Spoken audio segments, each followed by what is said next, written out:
আমার নাম আব্দুল্লাহ আল পলাশ। পলাশ হচ্ছে ডাক নাম, রাইট? জি জি। আচ্ছা, ঠিক আছে। বয়স কত এখন? 25 বছর। 25 বছর, ঠিক আছে। চলেন শুরু করি, একবার যেখান থেকে বলতে ইচ্ছে করে, যেভাবে বলতে ইচ্ছে করে। আমি এসব মনে করেন যে আমার বয়স এসব 12 কিংবা 10 এর মধ্যে থাকবে। তাই আমার আব্বা হঠাৎ করে ব্রেন শর্ট পড়ে, কে যেন কি খাওয়ায়। আপনি কি আপনার জন্মের পর থেকে বাবাকে এরকমই দেখছেন, নাকি তার আগে ভালো দেখেছেন? না, আমি 7-8 বছর পর্যন্ত ভালো দেখছি। আচ্ছা, তার মানে আপনি যে সময় গল্প বলছেন ওই সময়টাতে আপনার বাবা মানসিকভাবে ভারসাম্যহীন, জি, তাই তো? আচ্ছা, ওকে। আপনি পরিবারের বড় ছেলে? হ্যাঁ হ্যাঁ, আমি আমার পরিবারের বড় ছেলে। কয় ভাই বোন ছিলেন আপনারা? আমরা 2 ভাই। 2 ভাই। হ্যাঁ। সংসার চলতো কিভাবে তাহলে? সংসার মানে আমার দাদার ইসিতে সাপোর্টে। জি, বলেন। তারপর মনে করেন যে আমার দাদু আমার মাকে কাজকাম করাইতো। তা আমার আব্বা তো মনে করেন যে ওই নর্মাল। আমার দাদু ওই কাজকাম করাইতো। আমার এক কাকু ছিল, ঠিক আছে। আমার কাকুরা আগে বলি, আমার কাকুরা আবার মানে 4 ভাই, আমার আব্বা সহ 5টা। আচ্ছা। তো সবাই যার যার মতো। তা আমার ওই কাকুটাই আর কি মানে আমার দাদুর সাথে থাকতো। আচ্ছা। আব্বা আপনার আমার দাদুর সাথেই। তাই আমার ওই কাকু মনে করেন আমাদেরকে দেখতে পারতো না, একটাছে দেখতে পারতো না। সবাই একটু মানে কমজোরি, কিন্তু হ্যাঁ আমাকে সহ্যই করতো না। আচ্ছা। আমার 2টা ভাইকে সহ্যই করতো না সে, আমার মাকেও না, ঠিক আছে। আমার মাকেও মারধর করছে, আমরা দেখছি ছোটবেলায়। আমরা তো তখন আর কিছু করতে পারিনি, যে না চাচা হয়ে গায়ে হাত তুলতো মায়ের। হ্যাঁ। আচ্ছা, ওকে। চাচা হয়ে গায়ে হাত তুলতো, তাই আমরা দেখতাম, কিছু বলতে পারতাম না, কিছু করতে পারতাম না। ঠিক আছে। আমার দাদাকে বললে পারে, গ্রামের লোকে বললে পারে, আমার বয়স এসব 10-12 বছর, ঠিক আছে। তাই আমরা তো ওর উপর যাইতেও পারি না, রাইট, ঠিক আছে। তাই আমার আম্মুর হাতের গায়ে হাত তুলতো আমার আম্মুর। তাই আমার আব্বা কিছু বলতো না। আমার আব্বা যে মানসিকভাবে ভারসাম্য, বুঝতেও না বিষয়টা আর কি। না। হ্যাঁ, ওই খবরটা মনে করেন আমার নানির বাড়িতে যায়। আমার নানি সেম জীবিত ছিল। আচ্ছা। নানির বাড়িতে যাওয়ার পরে আমার নানি এসব আমার মাকে নিয়ে আসে, যে না আমি আর ওই বাড়িতে রাখবো না। আচ্ছা। যেহেতু সে মারামারি করে এগুলো গায়ে হাত তোলে, ঠিক আছে। তারপরেও আমার মাকে নিয়ে আসে, নিয়ে আসার পরে সঙ্গে আমাকেও নিয়ে আসে। তাই আমার দাদু আবার মানে আমার নানির বাড়িতে যায়। আচ্ছা। যাওয়ার পরে আমার দাদু আবার মানে আমার নানিকে বুঝায় শুনে আবার আমার বাড়িতে নিয়ে আসে। তে আমি এসব লেখাপড়া ক্লাস 4-এ পড়ি এরকমই। তো এখন মানে আমার কাকু আমি যদি নানি বাড়িতে যাওয়ার পরেও তো আমার কাকু এসব আর কিছু বলে না। আমার মাকেও নিয়ে আসে, বা আমি তো আমার মার হাতেই নিয়ে আসে, আমার দাদুর হাতে করে নিয়ে আসে। নিয়ে আসার পরে তো আমার দাদু ফিরের দিনকে আমার দাদু মানে আমার মাকে বলে ওই কাজগুলো তুমি করো, মানে সংসারের কাজ। আচ্ছা ঠিক আছে। আমার মা নীরবে খাচ্ছে দাচ্ছে, কাজ করবে না, কাজ করতেছে। কাজ করতে করতে তাই আমি আবার স্কুলে যাব, ঠিক আছে। তাই আমার দাদু বলতেছে তুমি স্কুলে যাও। তাই আমি স্কুলে গেছি। স্কুল থেকে আসার পরে তাই আমার সেদিনকে মানে পরীক্ষার ফিস নেয় সরকার থেকে, পরীক্ষার ফিস দেওয়া লাগবে। তা আমার তো বাপ এরকম না, তাই আমার বাপেরটা না চাই, আমার দাদুরটা চাইছি বাজারে যায়। সে সময় আমার কাকু উপস্থিত ছিল। আচ্ছা। তে বাজারে যায়, আমি বলতেছি দাদা বলো আমার বাড়িতে না, আমার কয়টা টাকা লাগবে, আমার স্কুলে ফিস দিতে হবে, পরীক্ষার ফি। হ্যাঁ। তো এখন বলতেছে ঠিক আছে, তাহলে সন্ধ্যাবেলা আমি তোকে টাকা দিচ্ছি, কালকে যখন যাবি স্কুলে। আচ্ছা ঠিক আছে। তখন আর কি টাকাটা নিয়ে যাস বা এরকম কিছু। আমার কাকু বলতেছে কি লেখাপড়া করে কি হইব, লেখাপড়া করে মানে জজ ব্যারিস্টার হইব, লেখাপড়া করা লাগবো না। তা আমার সহায়ক কাম লাগছে, ঠিক আছে, কামলা টামলা নিতে পারবো না, আমি একা একা খাওয়াতে পারবো না, এত মানসিক। মানে কি আপনার চাচা ইনকাম করতো আসলে? জি জি। ওকে। আমার চাচাও এরকম ইনকাম না, মানে আমার দাদুরই ইনকাম, ঠিক আছে। আমার দাদুর বসির দোকান ছিল, কাকু থাকতো আর ওই আবাদ টাবাদ করতো, বুঝছেন। সেও এরকম ইনকাম না। তো কয় কি কয় আমি কামলা দিয়ে এত কিছু করাইতে পারবো না। কয় তাহলে ও ছোট মানুষ ও কি করবো, আমার দাদুর হাতে ঝগড়া বাজারের ভিতরে। তাই বাজারের লোকজন জুটে গেল, তাই আমি বললাম দাদু ঠিক আছে, আমি কাজের না, আমি স্কুলের ফাঁকে ফাঁকে আমি চকে যাব, জমিতে যাব, সমস্যা নেই। তা আমার দাদু বললো আচ্ছা ঠিক আছে। একদিন মানে জমিতে যাওয়া একটু দেরি হয়েছে, সকালবেলা যাইতে হয় তো যাওয়া একটু দেরি হয়েছে। তা আমি ভাত খাইতে বইছি। তা আমার ওই কাকু মানে ঘরে থেকে বাড়া এসে মনে করেন যে আমাকে প্লেট সহ, বুঝছেন, ভাত সহ প্লেট সহ আমাকে এক শট দিয়ে ফেলা দিল। প্লেটটা যা পড়লো মনে করেন যে আমার থেকে 2-3 হাত দূরে, আর আমি পড়লাম যা মনে করেন যে উল্টে পড়ে গেলাম ওইখানে। লাথি মারলো? হ্যাঁ, লাথি মারলো। তে আমি এরকম ওই দৃশ্য আমার মানে বাড়ির লোক সবাই দেখলো। দেখার পরে আমার নানি এসব বেঁচে ছিল, আমার নানি আসলো আবার যে আমার নাতিকে মারলো কিসের অপরাধে। স্বাভাবিক। হ্যাঁ, নানি এসে আমার মাকে আবার নিয়ে গেল। তাই আমি বললাম যে আমি আর কিছু বললাম না, তাই আমি আমার নানির সাথেই চলে গেলাম সাথে। তাই আমার নানি বললো কি এই স্কুল থেকে বাদ দিয়ে আমি মাদ্রাসায় ভর্তি করে দেবো আমার নাতিকে, ঠিক আছে। তে আমার নানি আমাকে নিয়ে মাদ্রাসায় ভর্তি করে দিল। আচ্ছা, ডাকিলে মাদ্রাসায়, যে ওইখানে বাংলা ইংরেজি সব হয়। তে আমি ওইখানে লেখাপড়া করতেছি। তে আবার মনে করেন যে আমাদের সময় হয়ে গেল, ঠিক আছে।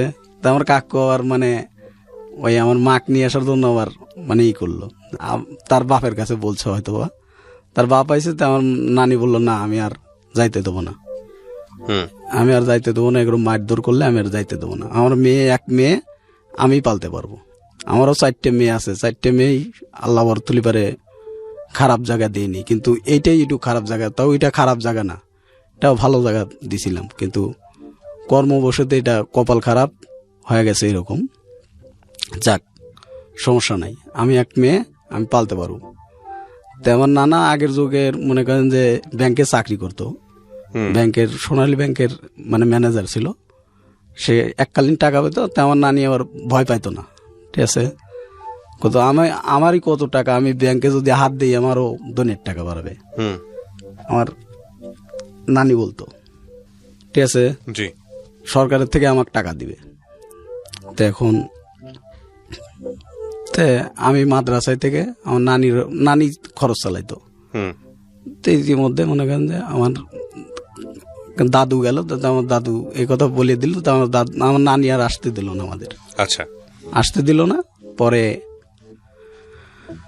আমার দাদু বাড়ি থেকে ফিরে আসার পরে আমার দাদি গেল আর আমার কাকু গেল, যে কাকু আমার মারধর করতো সেই কাকু।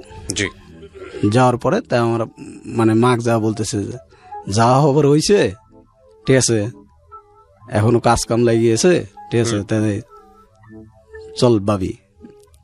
চলেন ভাবি যাই, আর করবো না। আমাকে বললো বাঁচতে কাকা চলো। আমি বললাম যে না, আমি আর আপনাদের সাথে যাব না, আমি আমার নানি বাড়িতে থাকবো। তাই আমার দাদি বললো যখন থাকতেছে যে ছোট মানুষ থাক, ঠিক আছে, আমার দাদি বলতেছে যে ছোট মানুষ থাক, ও যদি মন পড়ে ওই বেই আসবিনি। তাই আমার মা বললো যে না আমি যাব না। আমার ছোট ভাই তো এসব কোলে না মানে হাঁটে কোনো রকম গুড় করে এরকম। আমার ছোট ভাই এসব 2-3 বছর কিংবা 4 বছর বয়স, আমার থেকে অনেক ছোট। দাদি বলতেছে যে থাকো, ও থাক, কয়েকদিন পরে এবেই আসবিনি, ঠিক আছে, মার কথা মনে পড়লে এবেই আসবিনি। তাই আমি আমার ছোটবেলার থেকে আমার মা যা বলতো আমি ওটাই আর কি করতাম, যে আমার মা ছাড়া আমার গতি নাই, ঠিক আছে। যেহেতু আমার বাপটাও থাকেও নাই, তাই আমার মা ছাড়া আর গতি নাই। তাই আমার নানি আর কি আমাকে ভর্তি করে দিল। তাই আমার মানে আমি ওই মাদ্রাসায় পড়তাম, আসতাম মাদ্রাসায় থেকেই পড়তাম। তখন আল্লাহ আমার মা আবার ওই বাদ গেল, অনেক হাতে পায়ে জড়া ধরে ওই বাদ নিয়ে যাওয়ার পরে হ্যাঁ আমার দাদার বাড়ি, আমার দাদার বাড়ি নিয়ে যাওয়ার পরে আমি মনে হয় যে মাসখানিক পরে আমি বলতেছি যে মাক দেখি না, যাই মার কাছে একটু যাই, দেখা করে আসি।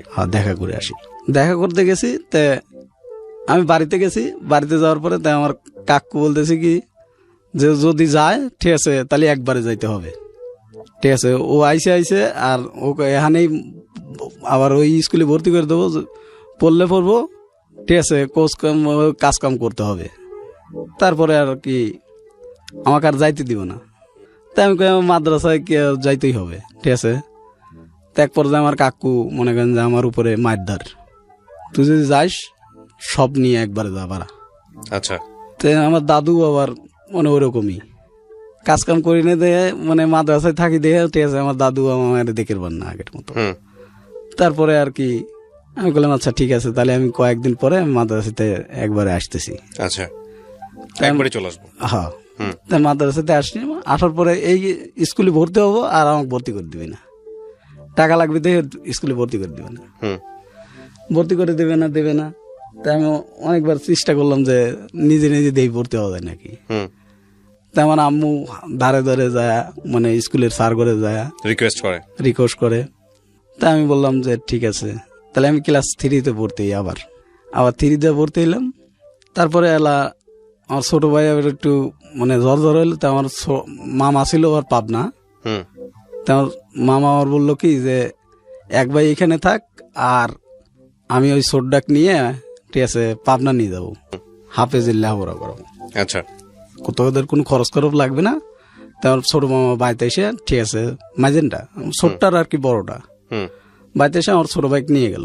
তো এই সময় আমার ছোট ভাই মনে করেন যে 5-6 বছর বয়স এরকমই হবে, আমার বয়স 12-13। তারপরে আমি কাজকাম পরে বাড়িতে কাজকাম করি টুকটাক, ঠিক আছে। ভর্তি যখন হইতে পারি না, তারপরে ভর্তি হইলাম। ভর্তি হওয়ার পরে মনে করেন যে স্কুলে যাই না, উচ্চায়ন এরকম করে। আচ্ছা, স্কুলে যাই না, যাইতে দেয় না, ঠিক আছে, ওটা করা লাগবো, ঠিক আছে। সব চাচা এটা বলতেছে, চাচাই করে এরকম। হ্যাঁ, তা আমি এক পর্যায়ে বললাম তাহলে তো আমার লেখাপড়া হবে না, এরকম ভাবে তো থাকলে পরে তো আমার লেখাপড়া হবে না। খুব সব। তাই আমার দাদুকে এক পর্যায়ে আমি বলি যে আপনারা কি চাচ্ছেন, আমার ক্ষতি চাচ্ছেন নাকি আমার আব্বা এরকম হয়েছে দেখে মনে করেন যে আমাদেরকে এরকম করতেছেন, কোনটা? এখন তো আমি কিছু হলে বুঝি। তাই আমি বলতেছি যে এরকম করতেছেন, আমার মাকেও মারধর করতেছেন, এটা তো ঠিক না।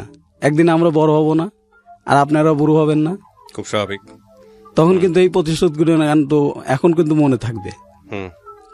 যা পারিস করিস, ঠিক আছে। আমার কাকু বলতেছে দেয়া যাবি, আমার চাউল পেয়েও মানুষ হচ্ছে, ঠিক আছে। আমার কাকু এর ধরনের কথাবার্তা বলে, তার ছেলেকে কিছুই বলে না, ঠিক আছে। যা করার শুধুমাত্র আমার ফুফতো ভাই আমার বাড়িতে থাকতো, আমার আপন ফুফতো ভাই বড়। তো সে ফুফতো ভাই মনে করেন যে এলা আমাকে মানে করতো খুব, মানে একসাথে থাকতাম, ঠিক আছে। আমার বড় তো আর কি বন্ধুর মতো চলতাম, বুঝছেন। বড় ভাই বলতাম, আমার নাম ধরেও ডাকতাম, ঠিক আছে। আমার ভাই আমাকে বলতেছে যে তোদের তো কোনোদিনও দেখতে পারে না বা ইও করবে না, ঠিক আছে। আগে বলি আমাদের মানে ঘর ছিল না, আমার দাদু কিন্তু আমাদের ঘর টর কিছুই দিয়ে যায় নাই। আচ্ছা, বাড়িতে আমার মা একটা 2খান টিনের পর মনে করেন যে সবার ঘর মনে করেন যে বাড়ি করা, বুঝছেন, ঘর করা, 4 ছেলে 2 ছেলে এরকম ঘর করা। আমাদের ঘরটাই মনে করেন যে একদম নিম পজিশনে ভাঙা। আচ্ছা, এমনকি তালার বেড়া দেওয়া 4 মুড়ো, ঠিক আছে, 2খান টিন কিংবা 4খান টিন এরকম হবে। তো এরকম পজিশনে আমার মা খালি একখান চৌকি বিছিয়ে থাকতো, বুঝছেন। আমার আব্বা ওই বাইরে টরে থাকতো, ঠিক আছে। আমার ফুফতো হয়ে আবার মানে কি করলো যে আমার মা মানে এরকম শীত থাকে, ঝড় বৃষ্টি, ঠিক আছে। তো আমার দাদু কয়া, ঠিক আছে, বললো যে ওই বাজারে একটা ঘর বিক্রি হচ্ছে। তো আমার ফুফতো ভাই জানতো যে এই ঘরটা বিক্রি হবি। তো আমার দাদু বললো যে এই ঘরটা কম দামে কিনে নিয়ে ঘরটা যায় বাইত উঠে গে, ঠিক আছে। ওই যে জায়গার পরই আছে, ওই জায়গার পরই মানে ঘর উঠো দিকে মামানি কৃষির জায়গার তো থাকে। তো আমার ফুফতো ভাই এটুকু কাজ করলো, করার পরে ঘরটা মানে কিনে নিয়ে এসে নিজেই হাতে করে নিয়ে মিস্ত্রি নিয়ে এসে মনে করেন যে তোর তো লেখাপড়া হবেন না, এরকম ভাবে তুই কিছু করতে পারবি না, ঠিক আছে। তুই এক কাম কর, লেখাপড়া যখন হবেই না, এখন তুই কোন ক্লাসে? আমি বললাম যে কেবল আমি 4-5, ঠিক আছে, 5 পড়ি, এখনো তো পরীক্ষার অনেক মানে 2-3 মাস আছে। তো পরীক্ষা না দিয়ে আবার কেমনে যাই, ঠিক আছে। আমার এক গ্রামের আত্মীয় আছে, ঠিক আছে, তোকে নাম্বার দিচ্ছি, তুই ঢাকা যা। হুম ঠিক আছে, তা আমি ঢাকা আসলাম, এই যে কমলাপুর, ওই যে রেল স্টেশনে, এই জায়গা। হুম হুম হুম তো এই জায়গায় এসে মনে করেন যে আমার কিছু মানে ওই নাম্বারে ফোন দেই, মোবাইল তো কাছে নাই, মানুষের মোবাইল দিয়ে ফোন দেই। ঠিক আছে, হুম ফোন রিসিভ করে কয় যে আমি অমুক জায়গায় আছি, আসতেছি, বা এই করতে করতে রাত হয়ে গেল। তা আমি মানে গ্রামের তো না, ঠিক আছে, হুম তাই আমি ওই রাস্তায় মনে করেন যে ব্যাগ কাঁধে করে নিয়ে, ঠিক আছে, রাস্তায় হারা রাত ঘোরাফেরা যায় না, তাই কাম কি আছে, হুম আমি স্টেশনেই আর কি ব্যাগটা থুইয়ে, ঠিক আছে, এখান চাদর বিছাইয়া, ঠিক আছে, হুইলাম ব্যাগ মাথায় দিয়ে, আচ্ছা শুয়ে সকালবেলা হলো। তে সবাই মনে করতো পাগল বা এইটি, ঠিক আছে। ওটা কি বয়স তখন, মানে আপনি তখন কোন ক্লাসে পড়েন? আমি এসম ক্লাস 5-এ, আমার বয়স এসম 14 কিংবা 15 বছর এইরকম। জি তারপরে মনে করেন যে এলা আমি বললাম যে এরকম ভাবে তো আর কেউ নাই, তাই আমি চা খাইতেছি, টাকা আছে বেশ কয়টা, 1000 খানিক টাকা আছে, আমার ফুতো ভাই টাকা দিয়ে দিছিল আমার। হুম তাই আমার ফুতো ভাই বলতেছি ফোন দিয়ে, ভাই এই ঘটনা কেউ তো ও আসবেন না, আল্লাহ সিটার, তুই সাভার যা। ঠিক আছে, হুম তাই আমি ওইখান থেকে আবার সাভার আসলাম। সাভার আর একটা নাম্বার দিল, তো ওই নাম্বারে যোগাযোগ করলাম, তো ওইখানে সাভারে আসলাম, হুম সাভার হেমাদপুরে আসলাম। আসার পরে তা আমি ওইখানে 1 মাসের মতো ওর মানে ওই ক্লিনিক বা ওরই আত্মীয় স্বজনের ভিতরে আমি থাকলাম। হুম তো আমার প্রথমে বললো কি যে ও যদি মানে যতদিন থাকবে, ঠিক আছে, যত যা খরচ হয় সব আমি দেবো। ওকে ঠিক আছে, আমার প্রথমে বললো। তো ও আর আমাকে কিছু কইতো না, খালি আমি চাকরি খুঁজতাম। করতে করতে এক কোনো যায় আমার ডেকোতে। বয়স কত তখন আপনার? আমার বয়স 15। 15। ওকে। হ্যাঁ, লেখাপড়া কোন ক্লাস পর্যন্ত হয়েছে? ক্লাস 5। পড়া পড়তে পারেন নাই? না। হুম, তারপরে আর কি আমি ঢাকাতে যে মানে হ্যাঁ সেটাই বলতেছিলেন। হ্যাঁ আপনি তারপর কি হলো? ফুফাতো ভাই বলে দিল এটা। ফুতো ভাই বলার পরে তা আমি আসলাম যে যাই হোক, তাহলে আমি যাই দেখি, চাকরির খোঁজ করি। সকালবেলা চাকরির খোঁজ করতেছি, তে হলো না, সারা দিন ঘুরলাম, হলো না চাকরি। করতে করতে 7-8 দিন চলে গেল। 7-8 দিন চলে গেল, তো ওরা থাকতাম, বড় নেই খাইতাম, বুঝছেন। তে 7-8 দিন গেল, তে আমি একদিন চা খাইতেছি, তে একজনের সাথে পরিচয় হইলাম। তো বলতেছে অমুক জায়গায় লোক লিব, ঠিক আছে, আমিও ঢুকবো, ঠিক আছে, আমিও তো চাকরি চাকরি দিয়ে বসে, ঠিক আছে, তাহলে তোমাকে আমি ডাক দিয়ে হাতে করে নিয়ে যাবো না। ওকে। তো ওনার হাতে আমি সকালবেলা মানে ভোরে নাস্তা না খাই এগুলাম যে যাই আগে চাকরির খোঁজে যাই, এরকম ভাবে বসে থাকা যায় না, আমার সংসার আছে। ঠিক আছে, তেও করে তে আমি গেলাম, আমার এক ফ্যাক্টরিতে চাকরি হলো, গার্মেন্টস চাকরি ঢুকলেন? গার্মেন্টস এর মতোই আর কি। আচ্ছা, তে কি কাজ ছিল আপনার? স্কিন প্রিন্টের কাজ।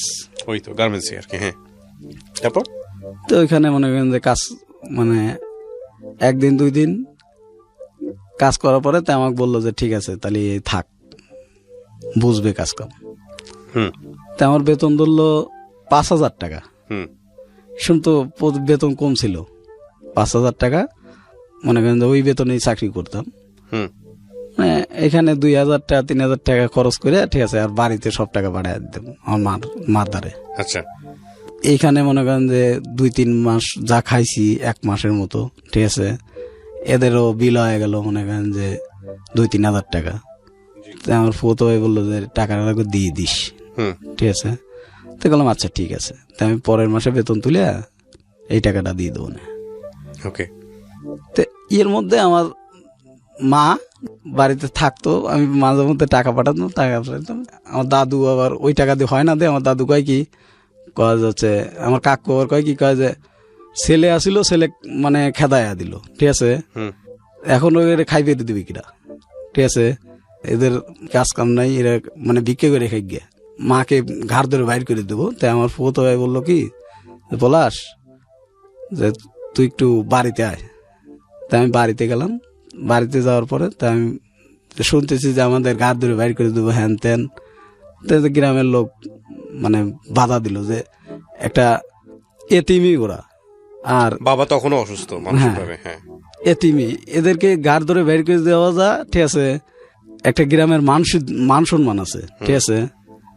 এরা মানে কি করবে, এরা ছোট মানুষ, এরা কি করবে, কোথায় যাবে? তো কয় যেন মনে হয় না দেখে বিক্রি করে খাই গিয়ে, ঠিক আছে। আমার কাকু ওর এই ধরনের কথাবার্তা বলতো। তা আমি এক পর্যায়ে, ঠিক আছে, এসব তো আমি বড়ই 15 বছর যেহেতু বুঝি, তাই আমি বললাম আমার আব্বার সবাই সম্পত্তি যা পাবো, আমার বাড়ি পাবো না, ওগুলো আমি এখন নেব। কয় তোর দাদা মরে গেলে এসে নিয়ে যাস, তারপরে আমাদের থাকতে দেবে না। তাই আমার দাদু কয় কি কয় না রয়েছে থাক, আর ওদেরকে ব্যাটি দেবো, ঠিক আছে। তাই আমাদেরকে ব্যাটি দিল, ব্যাটি দেওয়ার পরে কিছু দিল না। তাই আমার মা বললো যে টানতে পারবি? তো বললাম যে দেখি, আল্লাহ পাক তো একদিন না একদিন হবেই, টানতে পারবোই ইনশাল্লাহ, আল্লাহ ভরসা। তাই আমি পর্যায়ে ঢাকা চলে আসলাম। তো আমার ফুতো ভাই মাঝে মধ্যে এবার হেল্প করতো, আমার ফুতো ভাইয়ের নাম্বারে আমি টাকা পাঠাতাম। তো আমার ফুতো ভাই চাল ডাল যা কিনে দেওয়ার আমার ফুতো ভাই কিনে দিত। আমার ছোট ভাই তো পাব নাই, চাল ডাল যা কিনে দেওয়ার আমার ফুতো ভাই কিনে দিত। কিনে দেওয়ার পর আমার মা এরকম, আমি 1 মাসে দিতাম, আর 1 মাসে দিতে পারতাম না, এরকম করতে করতে মানে ফ্যাক্টরিতে একটা গ্যালজাম লেগে গেল। গ্যালজাম লাগার পরে আমার বেতন বাড়াইনের বা সরকারি থেকে বেতন বাড়াইলো 8,300 টাকা করা হলো। তাই আমি ওই সঙ্গে মানে করেন যে ওই ফ্যাক্টরিতেই বললাম যে তাহলে তো আমার বেতনও বাড়বি, বৃদ্ধি বেতন পাবো আমি। এবার করে মনে করেন যে এরকম পর্যায়ে আর কি বেতন বাড়লো। বেতন বাড়ার পরে তাই আমি ওই আমার মার কথা অনুযায়ী, ঠিক আছে, একটা মেয়ের সাথে আমার আর কি সম্পর্ক ছিল। তো ওই মেয়ের সম্পর্ক ছিল। তো আমার মা বলতেছে যে হচ্ছে দেখালাম। তো ওই মেয়ে বলতেছে না আমি এসব গ্রামে বিয়ে বসবো না, ঠিক আছে। একই জায়গায় কাজ করতেন? হ্যাঁ।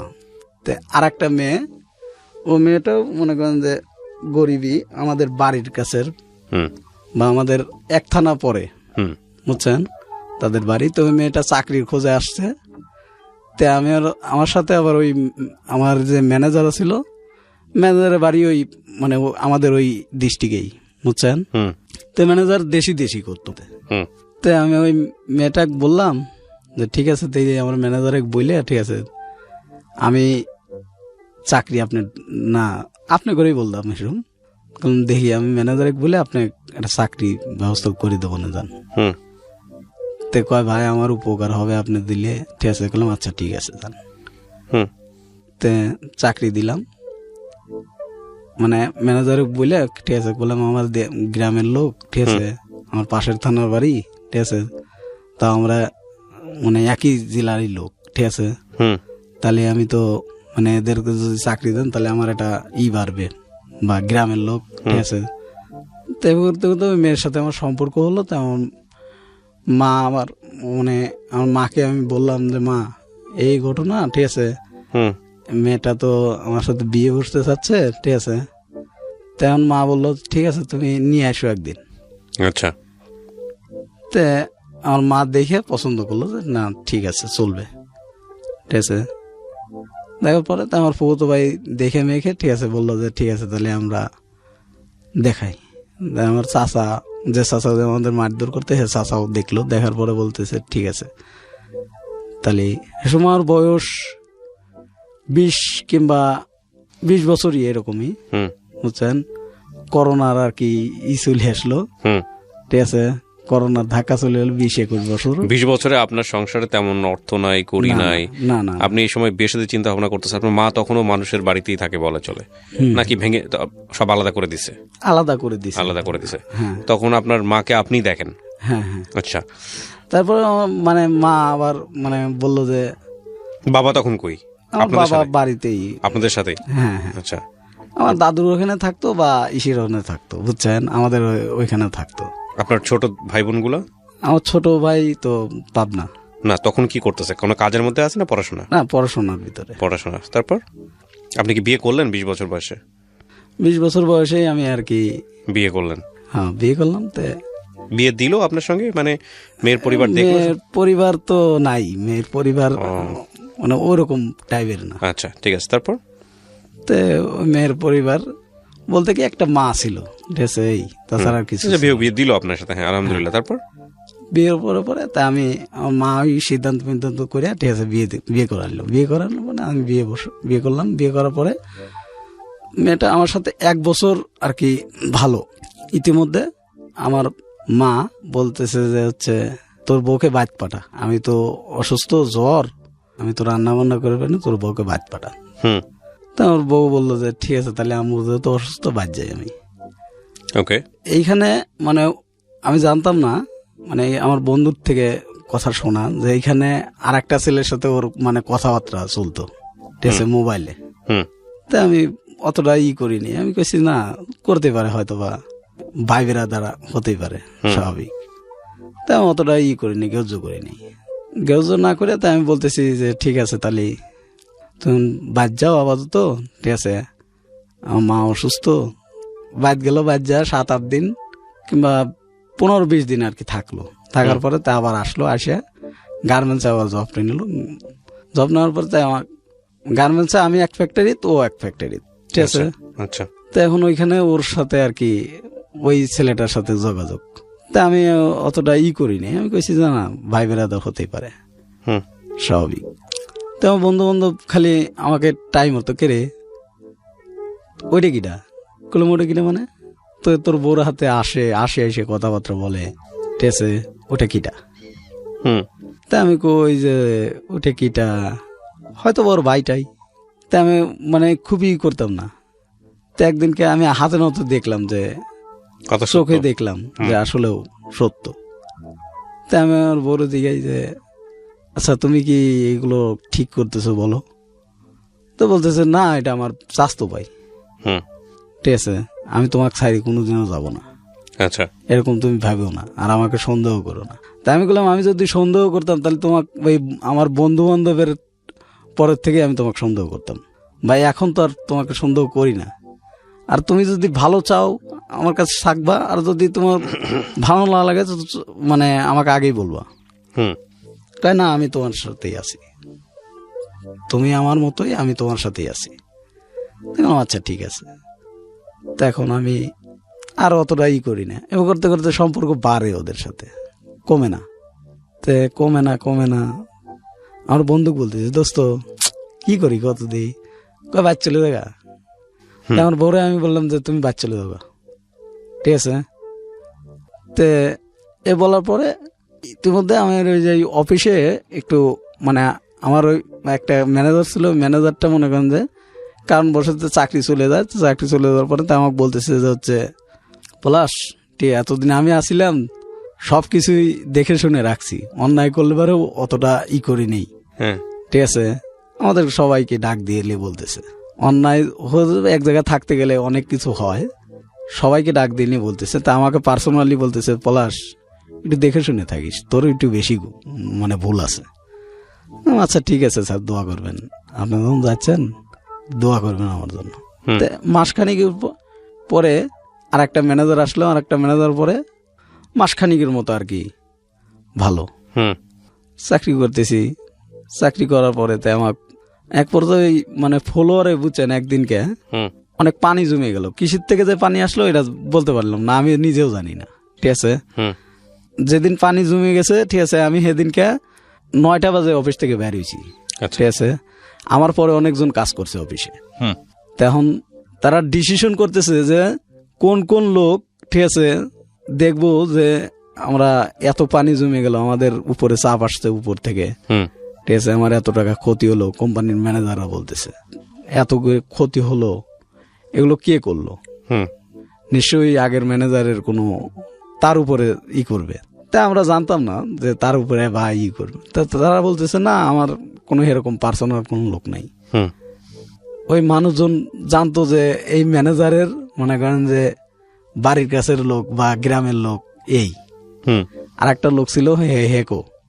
তে একদিনকে মানে আমাকে বলতেছে যে হচ্ছে ঠিকালে কাজ কাম করো, ঠিক আছে, তোমার তো আগের ম্যানেজার তো নাই। ম্যানেজার আর কি মানে পিএস না বলে, হ্যাঁ আমাকে বলতেছে। আমি বললাম ভাই আসি, এতদিন ধরে কাজ করতেছি, আপনাদের সাথে থাকতেছি, জানেনই তো আমি কোন ধরনের বা আমি কোন লেভেলের। হুম তো বলতেছে জানি, কিন্তু তারপরেও তো একদিনকে আমি তার ফিরের দিনকে, সেদিন আমি কিছু জানি না হুম সঠিক, তার ফিরের দিনকে মানে আমার ভুল হয়েছে একটা ভুলটা বলতে কি, মনে করেন যে আমি বাথরুমে যাব, ঠিক আছে, ইতিমধ্যেই মানে হাতে ময়লা, তো বাথরুমে যাইতে পারতেছি না, হাতের ময়লা ঠিক আছে একটু মানে ধুইয়ে, ঠিক আছে, বাথরুমের ভিতর আত্মাত করে দৌড় পাড়ে গেছি, তে হালকা একটু মানে প্যাসকল তো বুঝছেন, হালকা একটু চাপ দিছি, পানিটা অল্প অল্প পড়তেছে, বন্ধ হয় নাই, একেবারে বন্ধ হয় নাই।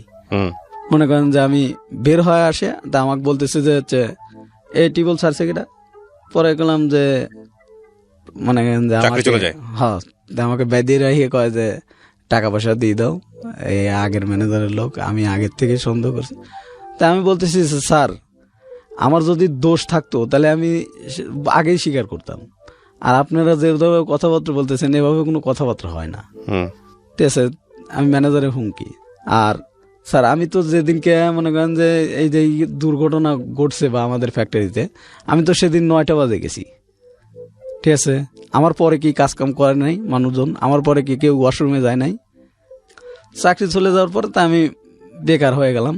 তো ইতিমধ্যে করোনার ধাপ চলে আসলো, ঠিক আছে। করোনা আসার পরে তো আমি আর অন্য জায়গা চাকরি করতে পারতেছি না, বা সরকারের থেকে লকডাউন দেয়, অমুক দেয় তমুক দেয়, তাই আমি বসে গেলাম একদম হুম বসে গেলাম। তাই আমি চিন্তা ভাবনা করলাম যে এবার করে আর কতদিন চলাম যায়, 20 দিন 25 দিন তো আমি ঢাকা শহরেই, আর ম্যাচ বিলও আসিয়ে গেল পড়াই। তাই আমার ফোতো ভাইকে আমি ফোন দিয়ে বললাম, ভাই কি তুই তো আমাকে ছোটবেলাতেই করতেছিস, ঠিক আছে, দেখ ভাই এই ঘটনা, তো বলতেছে যে তুই এরকম ঘটনা করবি তা আগের তো বলবি না আমাকে, কারণ ভাই চাকরির খোঁজে করো না, এখন তো চাকরি বাকরি কোনো জায়গায় পাচ্ছি না। হুম তো কয় এখন কি করবি তাহলে? কি আর করবো, বাড়িতেও তো মানে বিপদে পড়ে গেলাম, হুম বাড়িতেও তো চাল ডাল কিছু নাই, এখন বিপদে পড়ে গেলাম। তেমন প্রথমে বলতেছে চাল ডালের হিসাব আমি 1 বস্তা চাল কিনে দেবো না, কিন্তু এই মাসটা যাবেনি, কিন্তু তারপর যদি লকডাউন দিয়ে দেয় তারপরে কি করবি নি। হুম তাই আমি বললাম ভাই আমাকে কিছু টাকা দে, আমি বাড়িতে যাই, দেখি ভ্যান রিক্সা চালাই তোমার কি না। হুম ঠিক আছে, তাই আমার প্রথমে আমাকে বললো যে ঠিক আছে তাহলে আমি তো টাকা পাঠা দিচ্ছি, তুই বাইর চলে আয়। তো ম্যাচের টাকা অনেক টাকা, ম্যাচে মনে করেন যে 4,000 টাকার মতো বিল হয়ে গেছে, হুম না 3,000 টাকার মতো বিল হয়ে গেছে। তাই আমাকে বলতেছে এই বিল টাকা দিয়ে থুয়ে যান। হুম তো বললাম আচ্ছা ঠিক আছে। তাই আমি 3,000 টাকা আমার প্রথমের ঠিক নিয়ে 4,000 টাকা নিলাম, নেওয়ার পর 3,000 টাকা মানে ম্যাচে দিয়ে, ম্যাচ থেকে সবকিছু নিয়ে আমি বাইরে হয়ে গেলাম বাড়িতে। করোনার ধাপ এদিক, ঠিক আছে, আর এদিক মনে করেন লকডাউন, বাড়িতে যাইতেও পারি না, ভাঙিয়ে বাড়িতে গেলাম লকডাউনের ভিতরে। হুম তো কেমনি করোনার মনে করেন যে লকডাউন বাড়ে, কমে না, আরে আল্লাহ আমিও হলাম, ঠিক আছে, দেশে হাল বললো। তো এরকম ভাবে আমি করতেছি, তা আমি এরকম ভাবে অনেক কথা বলতেছি। তো বলার পরে তো আমার ফুতো ভাই 1 বছর চাল কিনে দিল। চাল কিনে দেওয়ার পরে তা আমার ফুতো ভাই চাল আর 1 কেজি ডাল, ঠিক আছে, কিনে মিনে দিয়ে, ঠিক আছে, চাল ডাল কিনে দিল। কিনে দেওয়ার পরে তা আমি 1 মাস তো গেল, তাই আমি ফিরের মাসে আমি বললাম যে ঠিক আছে তাহলে আমি ভ্যান রিক্সা ধরি, আর কি করবো, যেরকম করোনার ভাব দেখতেছি। তা আমার এক মানে গ্রাম প্রতিবেশী, ওনা আমার ভ্যান রিক্সা ভাড়া দিত, ঠিক আছে। তাই আমি রিক্সা চালাইলাম কিছুদিন, ভ্যান চালাইলাম মনে করেন যে কিছু টাকা দিয়ে ওই মানে সংসার আর কি ধরে রয়েছি এ পর্যন্ত। এবার করে মনে করেন যে ভ্যান রিক্সা চালানোর পরে আমার বউ আবার বলতেছে কি যে হলো আমার টাকা লাগবে, আমার বউর আবার চাহিদা বেশি, ঠিক আছে। আমার বউ কিন্তু বাড়িতে আসছে আমি বাড়িতে আসার পরে, তো চাহিদা বেশি। চাহিদা বলতে কি মানে প্রতি মাসে শাড়ি লাগবে, তার লাগবে, তার যে জিনিস সে দাবি করবে জিনিস দিতেই হবে যেভাবে হোক। তা আমি বললাম যে আমি একটু ইসির মধ্যে পড়ছি, ঠিক আছে, আমি তোমাক সবই দেই না এমন কোনো কথা আছে? তুমি তো দেখতেছো আমার সাথে 6 মাস ধরে 1 বছর ধরে রইছো, দেখতেইছো তো, ঠিক আছে, আমি এখন কোন পজিশনে আছি। এখন আমি ইসিত পড়ছি আর তুমি আমার সাথে এরকম করতেছো। কয় না আমার লাগবে, আমি বুঝি না। ঠিক আছে দেখি আমি, তো 1 মাস শাড়ি কিনে দিলাম। তার ফিরের মাসে আবার বলতেছে আমার অমুকটা লাগবে, এই অমুকটা লাগবে। তাই আমি বললাম যে এরকম ভাবে চাহিদা করলে তো আমার সংসার চলার নিয়ে টাপ ব্যাপার হয়ে যাবে। ঠিক আছে, একটু কম করো। ঠিক আছে, মানুষ কিন্তু তা দেখেন, মানুষ দেখে হলো সংসারের অভাব আছে নাকি। তুমি শাড়ি নিয়ে ঘুরবা আর তোমার পেটে ভাত নাই, আমি এইভাবে বললাম আমার বউরে বুঝাচ্ছি। আমার বউ বুঝে না, মানে আমার উপরে খেই করে ওঠে। ঠিক আছে, ওই ছেলেটার সাথে সম্পর্ক আমি জানতাম না যে আপনি আপনার ওয়াইফের সঙ্গে আছেন এখনো নাকি ডিভোর্স হয়ে গেছে? না, তারপরে মানে আমার হাতে রাগারি করে বাড়িতে চলে গেল। বাড়ি যাওয়ার পরে আর আসে না। তা আমি এক পর্যায়ে বললাম যে যাই দিয়ে আমার বউটা নিয়ে আসি, আমার বউরে নিয়ে আসি। নিয়ে আসতে গেলাম, তা আমার মনে করেন যে তার স্বাস্থ্য বাইরে কয় ভাত খাবার দিতে পারিস না, বিয়ে করছোস কে, হ্যান তেন নানান কথাবার্তা বলতেছে। বললাম যে ভাত খাবার দিতে পারি কি না পারি, ঠিক আছে, এটা আপনার বোন জানে। ঠিক আছে, আজ 1 বছর ধরে আমার হাতে রয়েছে, 1 বছর কোনো সমস্যা হলো না। এখন আমি একটু করোনার ধাপে নিয়ে আমি বাড়িতে আসছি, চাকরি বাকরি নাই হারায়া। এখন তাও আমি কোনো রকম ভ্যান রিক্সা চালাইলাম, মনে করেন যে আমার সংসারটা এরকম চালাচ্ছি, আর আপনারা আমার সাথে এরকম ব্যবহার করতেছেন। তো কয় কি কয় যে হচ্ছে যা আমার বোনকে আমি যাইতে দেবো না। ঠিক আছে, তাই আমি পর্যায়ে বাড়িতে চলে এলাম। তাই না, পরে আমার বউরে বলতেছে তুমি কি আর আসবেই না? কয় আমার মা যদি যাইতে দেয় যাবো, বুঝছেন। তাই আমি বলতেছি যে তোমার মা তো আমার সাথে থাকবে না, তুমি থাকবে আমার সাথে। তোমার মা হলো আসবে বেড়াতে, ঠিক আছে, আর তুমি বলতেছো যে না আমার মা যাইতে দিবে। আপনি কি তাকে ডিভোর্স দিয়েছেন? না, ডিভোর্স দেন নাই? না, আমি এখনো ডিভোর্স দেইনি, আমি এখনো ডিভোর্স ডিভোর্স দেন নাই, তার বিরুদ্ধে আপনি এই ধরনের কথাবার্তা কেন বলতেছেন পাবলিক প্লেসে এসে? মানে ডিভোর্স দেইনি, সে আমার মনে করেন যে ওই আমার ডিভোর্স মানুষের সাথে আপনি সংসার করবেন বা করার অবস্থায় আছেন, সেই মানুষের সম্পর্কে একপাক্ষিকভাবে দুর্নাম করা তো উচিত না। না, দুর্নাম করতেছি না, মানে সে মানে আমাকে ডিভোর্স পেপার পাঠায় দিছে। ও, সে আপনাকে ডিভোর্স দিছে? হ্যাঁ, আচ্ছা, সে আমাকে ডিভোর্স পেপার পাঠিয়ে দিয়েছে। ঠিক আছে, এটা নিয়ে আমি কথাই বলতে চাই না। কি করেন আপনি এখন? আমি এখন ছোটখাটো একটা কোম্পানিতে আর কি জব করি। আপনার মার কি অবস্থা এখন? আমার মা ওই রকমই। আমার ছোট ভাই এখন বাড়িতে আসছে। আর আপনার বাবা? আমার বাবা ওই আগের পাবনাতে নিয়ে গেছিলাম। ঠিক আছে, পাবনাতে বেশ কয়েকদিন ছিল, থাকার পরে একটু ভালো হওয়ার পরে পাবনা থেকে রিলিজ করে দিল। রিলিজ করে দেওয়ার পরে এখন মনে করেন যে বাড়িতেই। আচ্ছা, আপনি গল্পটা কেন বললেন আজকে রেডিওতে? আপনার গল্পে তো আমি কিছুই পেলাম না। তারপর আপনার গল্পটা আমি শুনেছি অনেকক্ষণ ধরে। কেন বললেন? আপনার কি মানে আপনার নিজের তো একটা উদ্দেশ্য ছিল, যেই কারণে আমি রেডিওতে বলতে চাই। মানে কি কারণে? নিজস্ব উদ্দেশ্য কি, আমার মতো ভুল যেন আর কেউ না করে। ভুলটা কোথায় বলেন তো? ভুলটার সমস্যা হলো মনে করেন যে আমি মানে অল্প বয়সে বিয়ে করা। ঠিক আছে, আচ্ছা, তারপর অল্প বয়সে বিয়ে করা, আর বিয়ের পরেও মনে করেন যে এরকম মানে মেয়েদেরকে মানে কিরকম ভাবে করতে হবে আমি এটা বুঝতে পারতাম না, সংসারটা কিভাবে করতে হয়। হ্যাঁ, তারপরেও আমি অনেক চেষ্টা করছি। ঠিক আছে, আমার দর্শকের কাছে আমার এইটুকু বলা যে আমার মতো ভুল যেন আর কেউ না করে। জীবনে যে হাতটি ধরি, ঠিক আছে, কেউ মনে করেন যে আপন ভাবে না, সবাই পর ভাবে। ঠিক আছে, এই জন্য আমার রেডিওতে আসা যে আমার মতো ভুল যেন আর কেউ না করে। আপনার জীবনের সবচেয়ে বড় ভুল ছোট বয়সে বিয়ে করা, সেটা তো আছেই।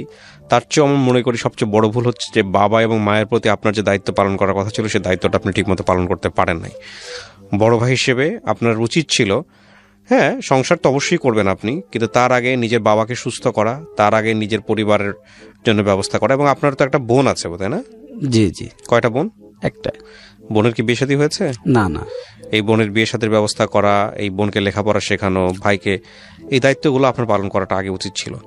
এবং বিষয়টা এমন না যে এটা একটা প্রেম ঘটিত বিয়ে। আপনার একটা মেয়েকে পছন্দ হয়েছে, আপনি তাকে দেখে আপনি তাকে চুজ করেছেন, আপনি বিয়ে করে ফেলেছেন। আপনার মাও বাধা দেয়নি?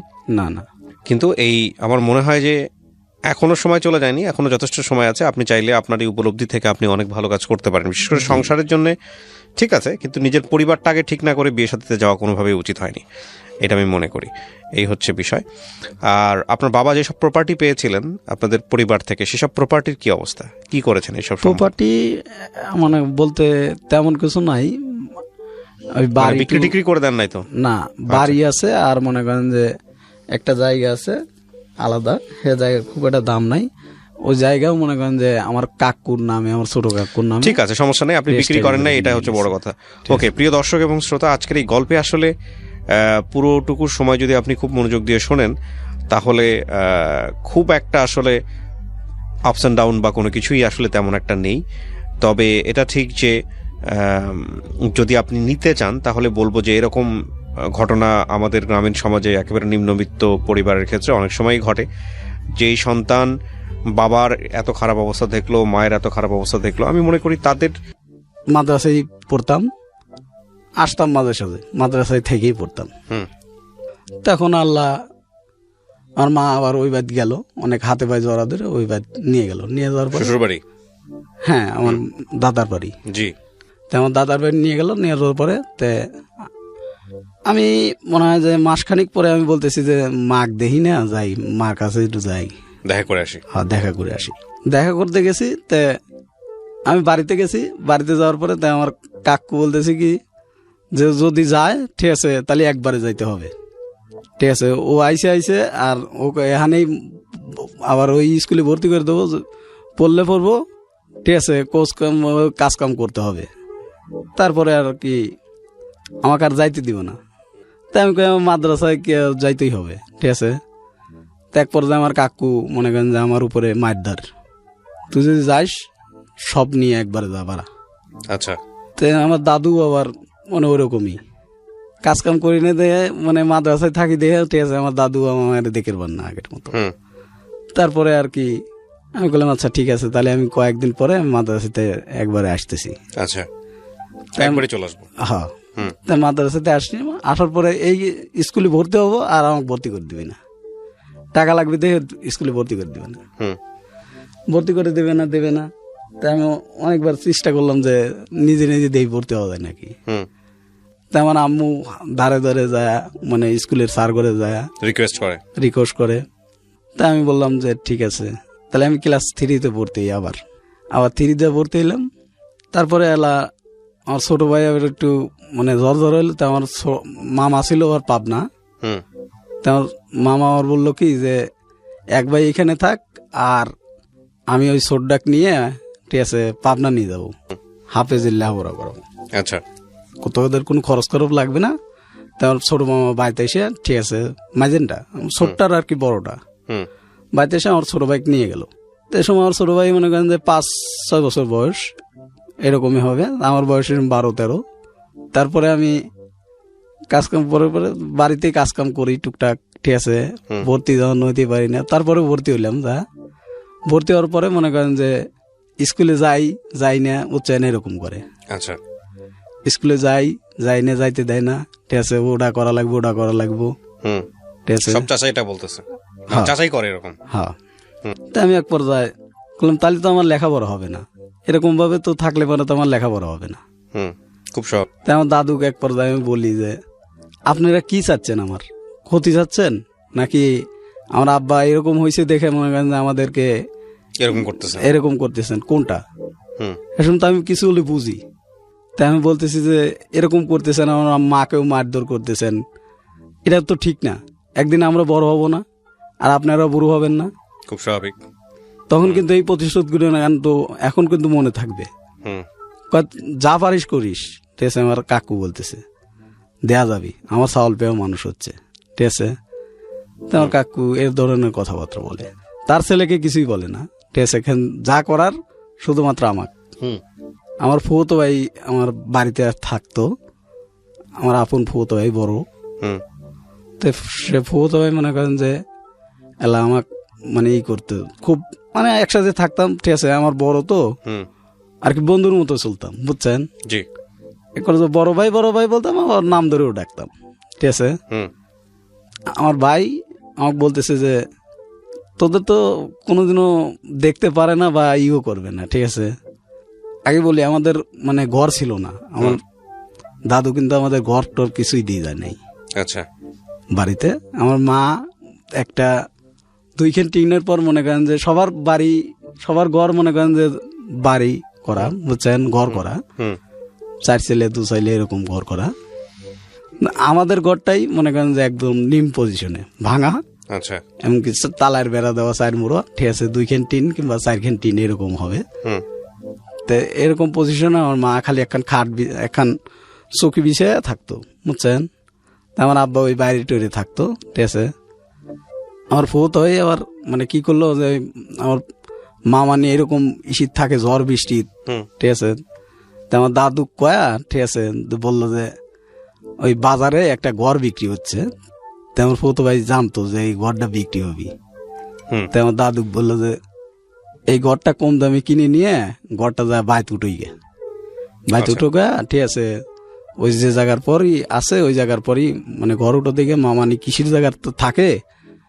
তো আমার ফুতো ভাই এটুকু কাজ করলো, করার পরে ঘরটা মানে কিনে নিয়ে এসে নিজেই হাতে করে নিয়ে মিস্ত্রি নিয়ে এসে মনে করেন যে তোর তো লেখাপড়া হবে না, এরকম ভাবে তুই কিছু করতে পারবি না, ঠিক আছে। তুই এক কাম কর, লেখাপড়া যখন হবেই না, এখন তুই কোন ক্লাসে? আমি বললাম যে কেবল আমি 4 5, ঠিক আছে, 5 পড়ি, এখনো তো পরীক্ষার অনেক মানে 2-3 মাস আছে।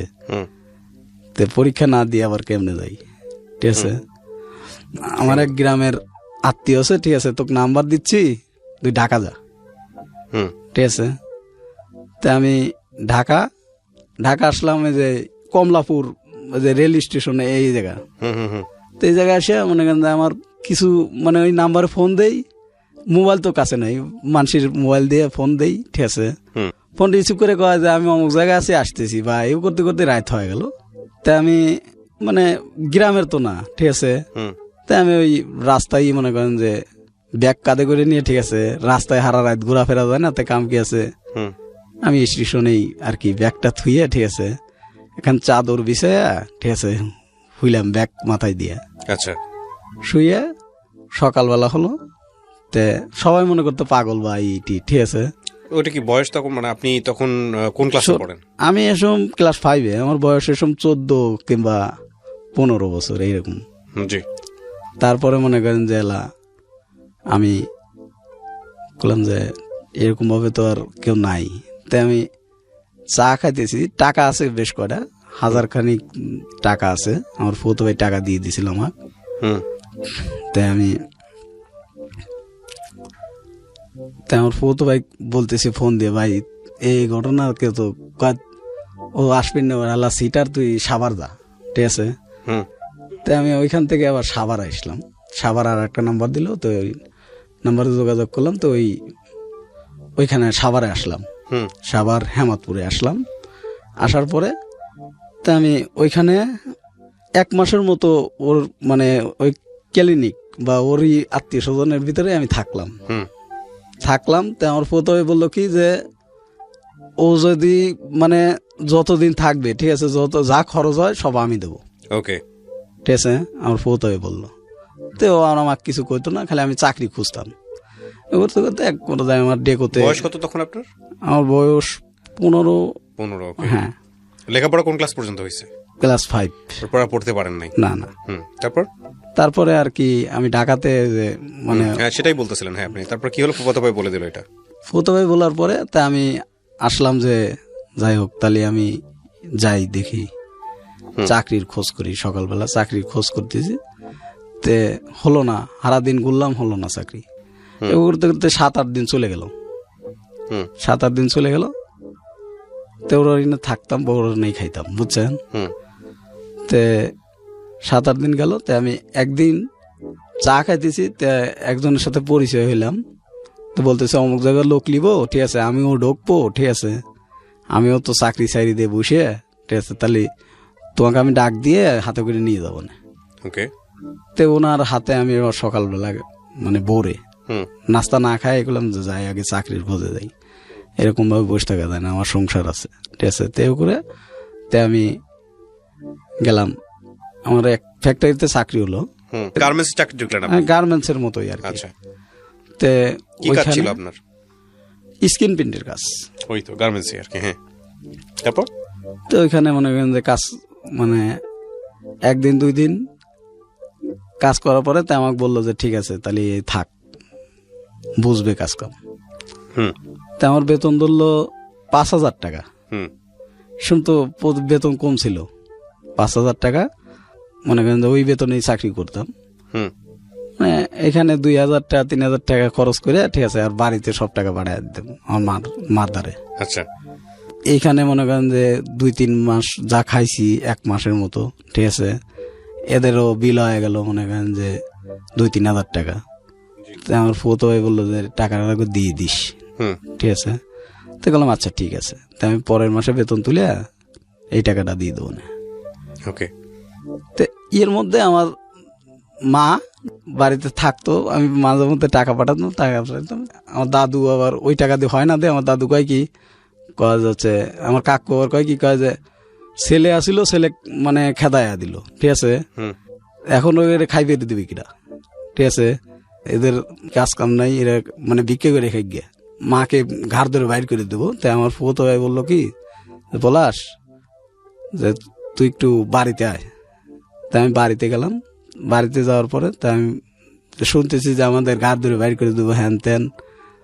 গ্রামের লোক মানে বাধা দিল যে একটা এতিমি ওরা, আর বাবা তখনও অসুস্থ মানসিকভাবে। হ্যাঁ, এতিমি, এদেরকে ঘাড় ধরে বাইর করে দেওয়া যা, ঠিক আছে, একটা গ্রামের মান সম্মান আছে, ঠিক আছে, এরা মানে কি করবে, এরা ছোট মানুষ, এরা কি করবে, কোথায় যাবে। তো কয় জানো বললো হ্যাঁ দেখে বিক্রি করে খাই গিয়ে, ঠিক আছে। আমার কাকু ওর এই ধরনের কথাবার্তা বলতো। তা আমি এক পর্যায়ে, ঠিক আছে, এসব তো আমি বড়ই 15 বছর যেহেতু বুঝি, তাই আমি বললাম আমার আব্বার সবাই সম্পত্তি যা পাবো, আমার বাড়ি পাবো না, ওগুলো আমি এখন নেব। কয় তোর দাদা মরে গেলে এসে নিয়ে যাস, তারপরে আমাদের থাকতে দেবে না। আচ্ছা। তাই আমার দাদু কয় কি কয় না রয়েছে থাক, আর ওদেরকে ব্যাটি দেবো, ঠিক আছে। তাই আমাদেরকে ব্যাটি দিল। ব্যাটি দেওয়ার পরে কিছু দিল না। তাই আমার মা বললো যে টানতে পারবি? তো বললাম যে দেখি, আল্লাহ পাক তো একদিন না একদিন হবেই, টানতে পারবোই ইনশাল্লাহ, আল্লাহ ভরসা। তাই আমি উপরে ঢাকা চলে আসলাম। তো আমার ফুতো ভাই মাঝে মধ্যে এবার হেল্প করতাম, আমার ফুতো ভাইয়ের নাম্বারে আমি টাকা পাঠাতাম। তো আমার ফুতো ভাই চাল ডাল যা কিনে দেওয়ার আমার ফুতো ভাই কিনে দিত। আমার ছোট ভাই তো পাপ নাই, চাল ডাল যা কিনে দেওয়ার আমার ফুতো ভাই কিনে দিত। কিনে দেওয়ার পর আমার মা এরকম, আমি 1 মাসে দিতাম, আর 1 মাসে দিতে পারতাম না, এরকম করতে করতে মানে ফ্যাক্টরিতে একটা গ্যালজাম লেগে গেল। গ্যালজাম লাগার পরে আমার বেতন বাড়াইনের বা সরকারি থেকে বেতন বাড়াইলো 8,300 টাকা করা হলো। তাই আমি ওই সঙ্গে মনে করেন যে ওই ফ্যাক্টরিতেই বললাম যে তাহলে তো আমার বেতনও বাড়বি, বৃদ্ধি বেতন পাবো আমি। এবার করে মনে করেন যে এরকম পর্যায়ে আর কি বেতন বাড়লো। বেতন বাড়ার পরে তাই আমি ওই আমার মার কথা অনুযায়ী, ঠিক আছে, একটা মেয়ের সাথে আমার আর কি সম্পর্ক ছিল। আচ্ছা, সম্পর্ক ছিল। তো ওই মেয়ের সম্পর্ক ছিল। তো আমার মা বলতেছে যে হচ্ছে দেখাও। দেখালাম। তো ওই মেয়ে বলতেছে না, আমি এসব গ্রামে বিয়ে বসবো না, ঠিক আছে। আচ্ছা, একই জায়গায় কাজ করতেন? হ্যাঁ। তো আর একটা মেয়ে, ও মেয়েটাও মনে করেন যে গরিবই, আমাদের বাড়ির কাছের বা আমাদের 1 থানা পরে, বুঝছেন, তাদের বাড়ি। তো ওই মেয়েটা চাকরির খোঁজে আসছে। তো আমি আমার সাথে আবার ওই আমার যে ম্যানেজার ছিল, ম্যানেজারের বাড়ি ওই মানে আমাদের ওই ডিস্ট্রিক্টেই, বুঝছেন। তো ম্যানেজার দেশি করতো। তো আমি ওই মেয়েটা বললাম যে ঠিক আছে, তো আমার ম্যানেজারে বললে ঠিক আছে, আমি চাকরি আপনি করেই বললাম এসব। দেখি আমি ম্যানেজারে বলে আপনি একটা চাকরি ব্যবস্থা করে দেবো না যান। তো কয় ভাই আমার উপকার হবে আপনি দিলে, ঠিক আছে। বললাম আচ্ছা ঠিক আছে যান। তো চাকরি দিলাম, মানে ম্যানেজারে বলে, ঠিক আছে। বললাম আমার গ্রামের লোক, ঠিক আছে, আমার পাশের থানার বাড়ি, ঠিক আছে, তা আমরা মানে একই জেলারই লোক, ঠিক আছে। তাহলে আমি তো মানে এদেরকে যদি চাকরি দেন তাহলে আমার একটা বাড়বে বা গ্রামের লোক, ঠিক আছে। তো করতে করতে ওই মেয়ের সাথে আমার সম্পর্ক হলো। তো আমার মা আমার মাকে আমি বললাম যে মা এই ঘটনা, ঠিক আছে, মেয়েটা তো আমার সাথে বিয়ে বসতে চাচ্ছে, ঠিক আছে। তেমন মা বললো ঠিক আছে তুমি নিয়ে আসো একদিন। আচ্ছা।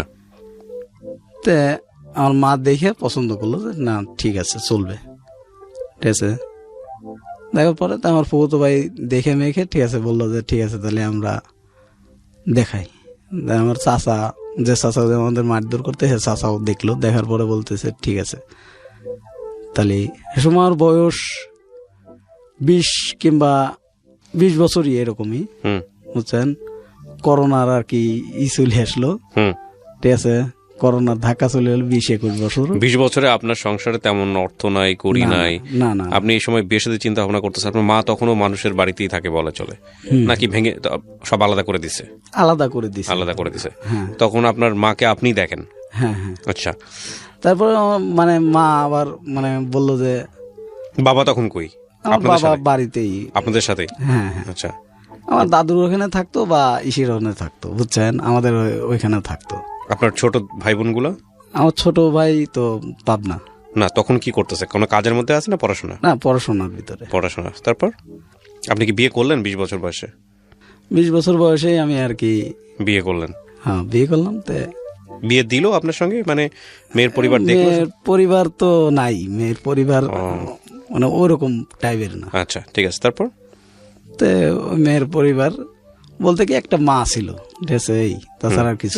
বিয়ে দিল আপনার সাথে? হ্যাঁ, আলহামদুলিল্লাহ। তারপর বিয়ের পরে তা আমি, আমার মা ওই সিদ্ধান্ত করে ঠিক আছে বিয়ে করালো মানে আমি বিয়ে করলাম। বিয়ে করার পরে মেয়েটা আমার সাথে 1 বছর আর কি ভালো। ইতিমধ্যে আমার মা বলতেছে যে হচ্ছে তোর বউকে বাইত পাঠা, আমি তো অসুস্থ, জ্বর, আমি তো রান্না বান্না করে পারি, তোর বউকে বাইত পাঠা। তা আমার বউ বললো যে ঠিক আছে তাহলে আমার তো অসুস্থ, বাদ যাই আমি। ওকে। এইখানে মানে আমি জানতাম না, মানে আমার বন্ধুর থেকে কথা শোনা যে এইখানে আর একটা ছেলের সাথে ওর মানে কথাবার্তা চলতো, ঠিক আছে, মোবাইলে। তা আমি অতটা করিনি, আমি কইছি না করতে পারে, হয়তো বা ভাইবেরা দ্বারা হতেই পারে, স্বাভাবিক। তা আমি অতটা করিনি, গ্রাহ্য করিনি। গ্রাহ্য না করে তাই আমি বলতেছি যে ঠিক আছে তাহলে তুমি বাদ যাও আপাতত, ঠিক আছে, আমার মা অসুস্থ। বাদ গেল, বাদ যা 7-8 দিন কিংবা 15-20 দিন আর কি থাকলো। থাকার পরে তা আবার আসলো, আসে গার্মেন্টসে আবার জব নিল। জব নেওয়ার পরে তাই আমার গার্মেন্টসে আমি এক ফ্যাক্টরি, তো ও এক ফ্যাক্টরি, ঠিক আছে। আচ্ছা। তো এখন ওইখানে ওর সাথে আর কি ওই ছেলেটার সাথে যোগাযোগ, তা আমি অতটা করিনি। আমি কইছি যে না, ভাই বেরাদার হতেই পারে, স্বাভাবিক। তো আমার বন্ধু বান্ধব খালি আমাকে টাইম হতো কেরে ওইটা কিটা কলম, ওটা কিটা মানে তো তোর বউর হাতে আসে এসে কথাবার্তা বলে, ঠিক আছে, ওটা কিটা? তা আমি কই যে ওটা কিটা, হয়তো ওর ভাইটাই। তা আমি মানে খুবই করতাম না। তো একদিনকে আমি হাতে নতো দেখলাম যে, চোখে দেখলাম যে আসলেও সত্য। তা আমি আমার বড় দিঘাই যে আচ্ছা তুমি কি এগুলো ঠিক করতেছো বলো? তো বলতেছে না, এটা আমার চাস্তো ভাই, ঠিক আছে, আমি তোমাকে ছাড়ি কোনোদিনও যাবো না। আচ্ছা, এরকম তুমি ভাবেও না, আর আমাকে সন্দেহ করো না। তাই আমি বললাম আমি যদি সন্দেহ করতাম তাহলে তোমাকে ওই আমার বন্ধু বান্ধবের পরের থেকে আমি তোমাকে সন্দেহ করতাম ভাই, এখন তো আর তোমাকে সন্দেহ করি না। আর তুমি যদি ভালো চাও আমার কাছে থাকবা, আর যদি তোমার ভালো না লাগে মানে আমাকে আগেই বলবা। তাই না, আমি তোমার সাথেই আছি, তুমি আমার মতোই, আমি তোমার সাথেই আছি। আচ্ছা ঠিক আছে। তো এখন আমি আর অতটা করি না, এবার করতে করতে সম্পর্ক বাড়ে ওদের সাথে, কমে না। তে কমে না। আমার বন্ধু বলতেছে দোস্ত কি করি, কত দিই, বাদ চলে দেখা। আমার বউরে আমি বললাম যে তুমি বাদ চলে যাবা, ঠিক আছে।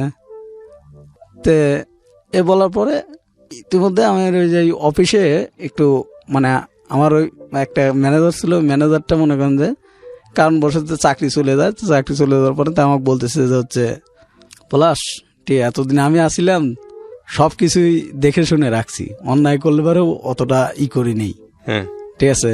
আমাদের সবাইকে ডাক দিয়ে বলতেছে অন্যায় হয়ে যাবে, এক জায়গায় থাকতে গেলে অনেক কিছু হয়, সবাইকে ডাক দিয়ে বলতেছে। তা আমাকে পার্সোনালি বলতেছে পলাশ একটু দেখে শুনে থাকিস, তোর একটু বেশি মানে ভুল আছে।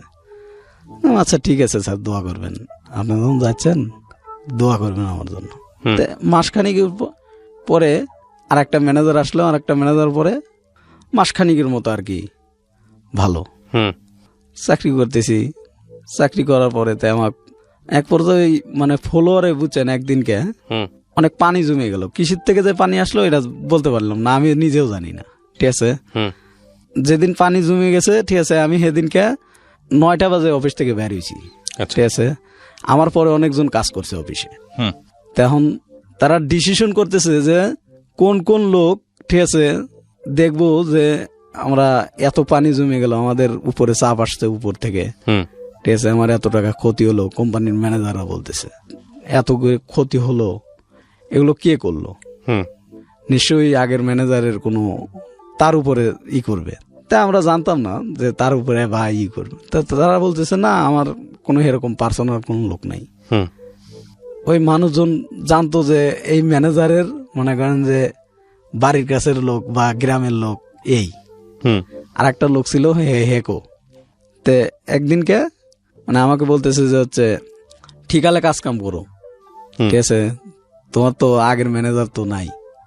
ম্যানেজার আর কি মানে পিএস না বলে, হ্যাঁ আমাকে বলতেছে। আমি বললাম ভাই আসি, এতদিন ধরে কাজ করতেছি, আপনাদের সাথে থাকতেছি, জানেনই তো আমি কোন ধরনের বা আমি কোন লেভেলের। হুম তো বলতেছে জানি, কিন্তু তারপরেও তো একদিনকে আমি তার ফিরের দিনকে, সেদিন আমি কিছু জানি না হুম সঠিক, তার ফিরের দিনকে মানে আমার ভুল হয়েছে একটা ভুলটা বলতে কি মনে করেন যে আমি বাথরুমে যাব, ঠিক আছে, ইতিমধ্যেই মানে হাতে ময়লা তো বাথরুমে যাইতে পারতেছি না। তা হাতের ময়লা, ঠিক আছে, একটু মানে ধুইয়ে, ঠিক আছে, বাথরুমের ভিতর আপনার দৌড় পাড়িয়ে গেছি। তে হালকা একটু মানে প্যাসকল তো বুঝছেন, হালকা একটু চাপ দিছি, পানিটা অল্প অল্প পড়তেছে, বন্ধ হয় নাই, একেবারে বন্ধ হয় নাই। মনে করেন যে আমি বের হয়ে আসে, তা আমাকে বলতেছে যে হচ্ছে এই টিউবওয়েল ছাড়ছে কিনা। পরে গেলাম যে মনে করেন যে আমাকে বেঁধে রাখিয়ে কয় যে টাকা পয়সা দিয়ে দাও, এই আগের ম্যানেজারের লোক, আমি আগের থেকে সন্দেহ করছি। তা আমি বলতেছি স্যার, আমার যদি দোষ থাকতো তাহলে আমি আগেই স্বীকার করতাম। আর আপনারা যেভাবে কথাবার্তা বলতেছেন এভাবে কোনো কথাবার্তা হয় না, ঠিক আছে। আমি ম্যানেজারের হুমকি। আর স্যার আমি তো যেদিনকে মনে করেন যে এই যে দুর্ঘটনা ঘটছে বা আমাদের ফ্যাক্টরিতে, আমি তো সেদিন 9টা বাজে গেছি, ঠিক আছে। আমার পরে কি কাজ কাম করে নাই মানুষজন? আমার পরে কি কেউ ওয়াশরুমে যায় নাই? চাকরি চলে যাওয়ার পরে তা আমি বেকার হয়ে গেলাম। তো ইতিমধ্যে করোনার ধাপ চলে আসলো, ঠিক আছে। করোনা আসার পরে তো আমি আর অন্য জায়গা চাকরি করতে পারতেছি না, বা সরকারের থেকে লকডাউন দেয়, অমুক দেয় তমুক দেয়। তাই আমি বসে গেলাম, একদম বসে গেলাম। তাই আমি চিন্তা ভাবনা করলাম যে এবার করে আর কতদিন চলাম যায়, 20 দিন 25 দিন তো আমি ঢাকা শহরেই, এখন ম্যাচ বিলো আসিয়ে গেল পড়াই। তাই আমার ফোতো ভাইকে আমি ফোন দিয়ে বললাম, ভাই কি তুই তো আমাকে ছোটবেলাতেই করতেছিস, ঠিক আছে, দেখ ভাই এই ঘটনা। তো বলতেছে যে তুই এরকম ঘটনা করবি, তা আগের তো বলবি না আমাকে? কারণ ভাই চাকরির খোঁজে আর করো না, এখন তো চাকরি বাকরি কোনো জায়গায় পাচ্ছি না। তো কয় এখন কি করবি তাহলে? কি আর করবো, বাড়িতেও তো মানে বিপদে পড়ে গেলাম, বাড়িতেও তো চাল ডাল কিছু নাই, এখন বিপদে পড়ে গেলাম। তেমন প্রথমে বলতেছে চাল ডালের হিসাব আমি 1 বস্তা চাল কিনে দেবো না, কিন্তু এই মাসটা যাবেনি, কিন্তু তারপর যদি লকডাউন দিয়ে দেয় তারপরে কি করবি নি? তাই আমি বললাম ভাই আমাকে কিছু টাকা দে, আমি বাড়িতে যাই, দেখি ভ্যান রিক্সা চালাই তোমার কি না, ঠিক আছে। তাই আমার প্রথমে আমাকে বললো যে ঠিক আছে তাহলে আমি তো টাকা পাঠা দিচ্ছি, তুই বাইরে চলে আয়। তো ম্যাচের টাকা অনেক টাকা, ম্যাচে মনে করেন যে 4,000 টাকার মতো বিল হয়ে গেছে, না 3,000 টাকার মতো বিল হয়ে গেছে। তাই আমাকে বলতেছে এই বিল টাকা দিয়ে থুয়ে যান। তাই বললাম আচ্ছা ঠিক আছে। তাই আমি 3,000 টাকা আমার প্রথমের ঠিক নিয়ে 4,000 টাকা নিলাম, নেওয়ার পর 3,000 টাকা মানে ম্যাচে দিয়ে, ম্যাচ থেকে সবকিছু নিয়ে আমি বাইরে হয়ে গেলাম বাড়িতে। করোনার ধাপ এদিক, ঠিক আছে, আর এদিক মনে করেন লকডাউন, বাড়িতে যাইতেও পারি না, ভাঙিয়ে বাড়িতে গেলাম লকডাউনের ভিতরে। তো কেমনি করোনার মনে করেন যে লকডাউন বাড়ে, কমে না, আরে আল্লাহ আমিও হলাম, ঠিক আছে, দেশে হাল বললো। তো এরকম ভাবে আমি করতেছি, তা আমি এরকম ভাবে অনেক কথা বলতেছি। তো বলার পরে আমার ফুতো ভাই 1 বছর চাল কিনে দিল। চাল কিনে দেওয়ার পরে তা আমার ফুতো ভাই চাল আর 1 কেজি ডাল ঠিক আছে কিনে মিনে দিয়ে ঠিক আছে চাল ডাল কিনে দিল, কিনে দেওয়ার পরে তা আমি 1 মাস তো গেল, তাই আমি ফিরের মাসে আমি বললাম যে ঠিক আছে তাহলে আমি ভ্যান রিক্সা ধরি, আর কি করবো, যেরকম করোনার ভাব দেখতেছি। তা আমার এক মানে গ্রাম প্রতিবেশী ওনা আমার ভ্যান রিক্সা ভাড়া দিত, ঠিক আছে, তাই আমি রিক্সা চালাইলাম কিছুদিন, ভ্যান চালাইলাম মনে করেন যে কিছু টাকা দিয়ে ওই মানে সংসার আর কি ধরে রয়েছি এ পর্যন্ত। এবার করে মনে করেন যে ভ্যান রিক্সা চালানোর পরে তো আমার বউ আবার বলতেছে কি যে হলো আমার টাকা লাগবে, আমার বউর আবার চাহিদা বেশি, ঠিক আছে। আমার বউ কিন্তু বাড়িতে আসছে আমি বাড়িতে আসার পরে, তো চাহিদা বেশি, চাহিদা বলতে কি মানে প্রতি মাসে শাড়ি লাগবে, তার লাগবে, তার যে জিনিস সে দাবি করবে এই জিনিস দিতেই হবে যেভাবে হোক। তা আমি বললাম যে আমি একটু ইসির মধ্যে পড়ছি, ঠিক আছে, আমি তোমাকে সবই দেই না এমন কোনো কথা আছে, তুমি তো দেখতেছো আমার সাথে 6 মাস ধরে 1 বছর ধরে রইছো, দেখতেইছো তো, ঠিক আছে, আমি এখন কোন পজিশনে আছি, এখন আমি ইসিত পড়ছি আর তুমি আমার সাথে এরকম করতেছো। কয় না আমার লাগবে, আমি বুঝি না, ঠিক আছে দেখি আমি। তো 1 মাস শাড়ি কিনে দিলাম, তার ফিরের মাসে আবার বলতেছে আমার অমুকটা লাগবে, অমুকটা লাগবে। তাই আমি বললাম যে এরকম ভাবে চাহিদা করলে তো আমার সংসার চলার টাপ ব্যাপার হয়ে যাবে, ঠিক আছে, একটু কম করো, ঠিক আছে। মানুষ কিন্তু তা দেখেন, মানুষ দেখে হলো সংসারে অভাব আছে নাকি, তুমি শাড়ি নিয়ে ঘুরবা আর তোমার পেটে ভাত নাই, আমি এইভাবে বললাম আমার বউরে বুঝাচ্ছি, আমার বউ বুঝে না, মানে আমার উপরে খেই করে ওঠে, ঠিক আছে। ওই যে ওই ছেলেটার সাথে সম্পর্ক আমি জানতাম না যে আপনি আপনার ওয়াইফের সঙ্গে আছেন এখনো নাকি ডিভোর্স হয়ে গেছে? না, তারপরে মানে আমার হাতে রাগারি করে বাড়িতে চলে গেল, বাড়ি যাওয়ার পরে আর আসে না। তা আমি এক পর্যায়ে বললাম যে যাই দিয়ে আমার বউটা নিয়ে আসি, আমার বউরে নিয়ে আসি, নিয়ে আসে দেখলাম। তা আমার মনে করেন যে তার স্বাস্থ্য বাইরে কয় ভাত কাপড় দিতে পারিস না, বিয়ে করছোস কে, হ্যান তেন নানান কথাবার্তা বলতেছে। বললাম যে ভাত কাপড় দিতে পারি কি না পারি, ঠিক আছে, এটা আপনার বোন জানে, ঠিক আছে। আজ 1 বছর ধরে আমার হাতে রয়েছে, 1 বছর কোনো সমস্যা হলো না। এখন আমি একটু করোনার ধাপে নিয়ে আমি বাড়িতে আসছি, চাকরি বাকরি নাই হারায়া, এখন তাও আমি কোনো রকম ভ্যান রিক্সা চালাইলাম, মনে করেন যে আমার সংসারটা এরকম চালাচ্ছি, আর আপনারা আমার সাথে এরকম ব্যবহার করতেছেন। তো কি কয় যাচ্ছে যা আমার বোনকে আমি যাইতে দেবো না, ঠিক আছে। তাই আমি পর্যায়ে বাড়িতে চলে এলাম, তাই না। পরে আমার বউরে বলতেছে তুমি কি আর আসবেই না, আমার মা যদি যাইতে দেয় যাবো, বুঝছেন। তাই আমি বলতেছি যে তোমার মা তো আমার সাথে থাকবে না, তুমি থাকবে আমার সাথে, তোমার মা হলো আসবে বেড়াতে, ঠিক আছে, আর তুমি বলতেছো যে না আমার মা যাইতে দিবে। আপনি কি তাকে ডিভোর্স দিয়েছেন? না, ডিভোর্স দেন নাই? না, আমি এখনো ডিভোর্স দেইনি, আমি এখনো ডিভোর্স দেন নাই। তার বিরুদ্ধে আপনি এই ধরনের কথাবার্তা কেন বলতেছেন পাবলিক প্লেসে এসে? মানে ডিভোর্স দেই নেই, সে আমার মনে করেন যে ওই আমার ডিভোর্স মানুষের সাথে আপনি সংসার করবেন বা করা অবস্থায় আছেন, সে মানুষের সম্পর্কে একপাক্ষিকভাবে দুর্নাম করা তো উচিত না। না, দুর্নাম করতেছি না, মানে সে মানে আমাকে ডিভোর্স পেপার পাঠায় দিছে। ও, সে আপনাকে ডিভোর্স দিছে? হ্যাঁ, আচ্ছা, সে আমাকে ডিভোর্স পেপার পাঠায় দিছে। ঠিক আছে, এটা নিয়ে আমি কথাই বলতে চাই না। কি করেন আপনি এখন? আমি এখন ছোটখাটো একটা কোম্পানিতে আর কি জব করি। আপনার মার কি অবস্থা এখন? আমার মা ওই রকমই, আমার ছোট ভাই এখন বাড়িতে আসছে।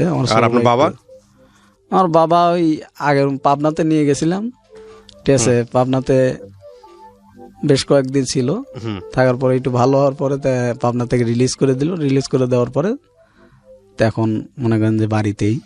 আচ্ছা, আপনি গল্পটা কেন বললেন আজকে রেডিওতে? আপনার গল্পে তো আমি কিছুই পেলাম না, তারপর আপনার গল্পটা আমি শুনেছি অনেকক্ষণ ধরে, কেন বললেন? আপনার কি মানে আপনার নিজের তো একটা উদ্দেশ্য ছিল যেই কারণে আমি রেডিওতে বলতে চাই, মানে কি কারণে? নিজস্ব উদ্যোগ কি আমার মতো ভুল যেন আর কেউ না করে। ভুলটা কোথায় বলেন তো? ভুলটার সমস্যা হলো মনে করেন যে আমি মানে অল্প বয়সে বিয়ে করা, ঠিক আছে। আচ্ছা, তারপর অল্প বয়সে বিয়ে করা, আর বিয়ের পরেও মনে করেন যে এরকম মানে মেয়েদেরকে মানে কিরকম ভাবে করতে হবে আমি এটা বুঝতে পারতাম না, সংসারটা কিভাবে করতে হয়। হ্যাঁ, তারপরেও আমি অনেক চেষ্টা করছি, ঠিক আছে। আমার দর্শকের কাছে আমার এইটুকু বলা যে আমার মতো ভুল যেন আর কেউ না করে। হুম জীবনে যে হাতটি ধরি, ঠিক আছে, কেউ মনে করেন যে আপন ভাবে না, সবাই পর ভাবে, ঠিক আছে। এই জন্য আমার রেডিওতে আসা যে আমার মতো ভুল যেন আর কেউ না করে। আপনার জীবনের সবচেয়ে বড় ভুল ছোট বয়সে বিয়ে করা, সেটা তো আছেই। তার চেয়েও আমি মনে করি সবচেয়ে বড় ভুল হচ্ছে যে বাবা এবং মায়ের প্রতি আপনার যে দায়িত্ব পালন করার কথা ছিল, সেই দায়িত্বটা আপনি ঠিকমতো পালন করতে পারেন নাই।